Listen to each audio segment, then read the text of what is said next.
Olá pessoal, tudo bom? Eu sou Annie D. E esse é o Enfermagem Clássica. Na videoaula de hoje, nós estaremos estudando um pouquinho sobre clínica médica, doenças que acometem o aparelho respiratório superior. Então, se você ainda não é inscrito em nosso canal, inscreva-se e vamos nessa. No, I'm not a writer. Okay.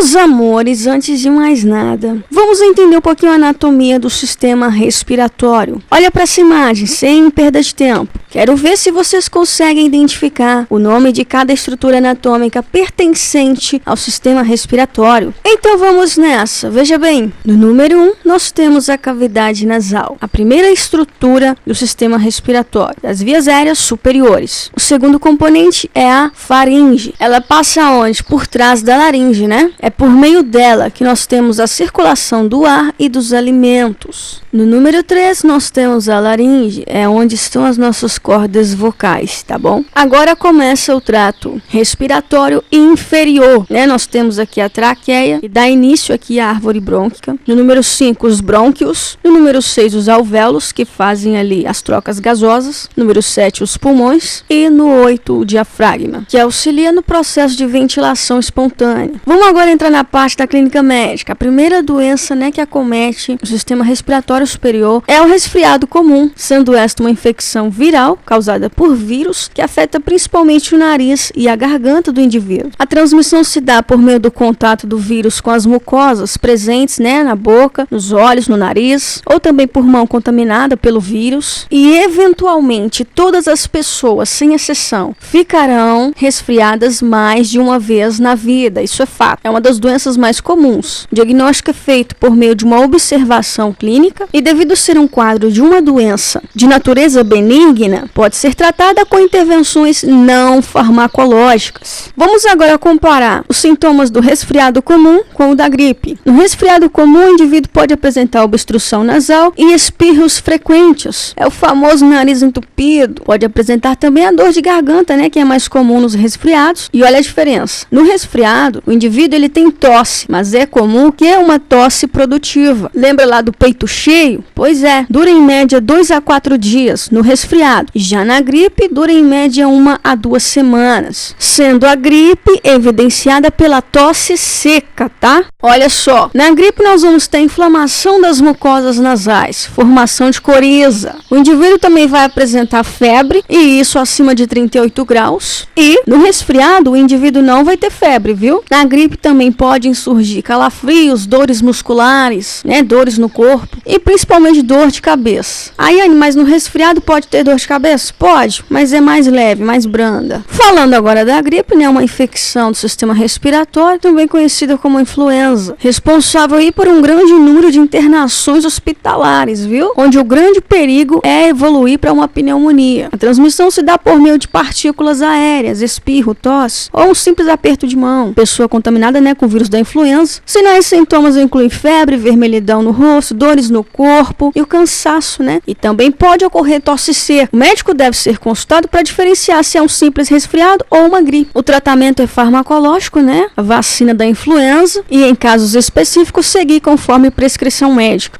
Na sinusite, nós temos um quadro de inflamação da mucosa dos seios da face, mais conhecido como a rinocinusite. Pode ser causado por bactérias, fungos ou vírus. Entre os sintomas, nós temos pressão ao odor facial, redução do olfato, se ouve com mais dificuldade, dor de ouvido, entre outros sintomas. Pode ser aguda, né, com menos de 12 semanas, ou crônica, acima de 12 semanas. Entre o tratamento, nós temos o uso do soro fisiológico para umedecer, né, essa narina, a comédia geralmente as narinas e os seios da face. Uso também de corticoides, descongestionantes, antibióticos e também tem a cirurgia propriamente dita. Só lembrando que é papel da enfermagem instruir o paciente sobre como tratar essa sinusite. O uso, por exemplo, de inalador, a vapor, para o que ajudar a drenar a secreção, tá obstruindo aquele nariz ali. O aumento da ingestão de líquidos também, hidratação. O paciente com muita pressão facial pode também aplicar compressas quentes, úmidas, sobre os seios da face. Isso também ajuda. Também ter uma alimentação saudável, evitar ficar muito tempo de jejum, beber, bastante água. Lavar sempre as mãos é muito importante. Evitar ali a aglomeração da microbiota residente na mão da gente. Evitar cheiros fortes, e evitar também cuidar de animais, para quem tem sinusite. Enquanto que a sinusite é a inflamação das mucosas nasais, nós estamos agora falando da rinite, que faz menção a um indivíduo alérgico a um determinado alérgeno, seja a poeira, pólen, pelo de animal. Quando ele entra em contato com esse alérgeno, ele pode apresentar um quadro de rinite aguda ou crônica, Ele pode apresentar sintomas, como por exemplo, irritação no nariz, lacrimejamento nos olhos, coriza, irritabilidade, entre outros sintomas. Então, o indivíduo alérgico entra em contato com a poeira, por exemplo. Para quem não sabe, a poeira ela contém restos de pelos de animais, descamação de pele humana e de animais, restos de bactérias, fungos, ácaros. O indivíduo também que tem alergia a certos alimentos pode causar um quadro de rinite aguda. O tratamento envolve a higiene ambiental, o uso de medicamentos conforme prescrição médica e a imunoterapia, Entre os cuidados de enfermagem,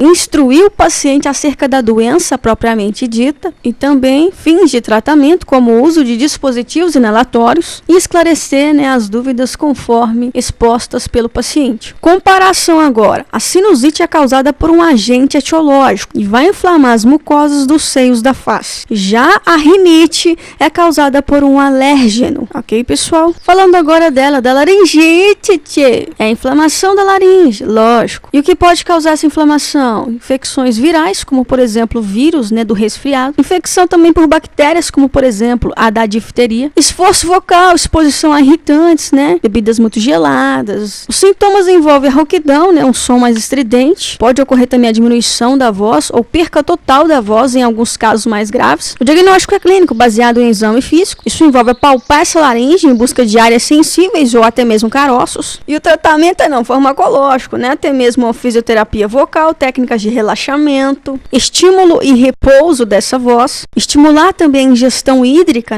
3 litros de água por dia. Manter sempre um ambiente úmido com vaporizadores ou bacias d'água. Não ficar pigarreando a garganta, Descansar a voz sempre que possível. Falando agora da faringite, Pra quem não sabe, é uma inflamação, que costuma causar dor, irritação ou coceira, desconforto ali na região da faringe, a parte superior da garganta. Lembrando que a faringe ela conecta o nariz e a boca, a laringe e ao esôfago, beleza? Nós podemos encontrar a faringite causada por vírus, onde o tratamento é simples, à base de medicamentos, e nós temos a faringite bacteriana, como por exemplo pela bactéria Streptococcus do grupo A. Ela pode estar associada a uma doença de base, como por exemplo o resfriado comum, a gripe ou até mesmo a mononucleose, a doença do beijo. Outros fatores também, alergia, clima seco, poluição, entre outros exemplos. Tumores, Entre os sintomas, dificuldade para engolir, garganta seca, voz rouca. O diagnóstico envolve a avaliação clínica e o tratamento à base de antibióticos ou analgésicos. Falando agora da amigdalite, que é o inchaço e a inflamação das amígdalas. Para quem não sabe, as amígdalas são uma espécie de gânglios linfáticos que estão localizados na parte lateral da garganta e também na parte de trás da boca. Esses gânglios ajudam a proteger, mantendo as bactérias e os vírus longe dos locais que pode causar infecção. São gânglios protetores, amigos. Entre os sintomas, dor de garganta, a febre também, mau hálito, dor de cabeça, entre outros. O diagnóstico envolve uma avaliação clínica, apalpar essas amígdalas em busca de alterações, e o tratamento é farmacológico, como por exemplo o uso de anti-inflamatórios. Então essa foi a nossa videoaula de hoje. Deixe sua dúvida aqui nos comentários. Toda semana vídeos novos, bom final de ano, shalom, até o próximo vídeo.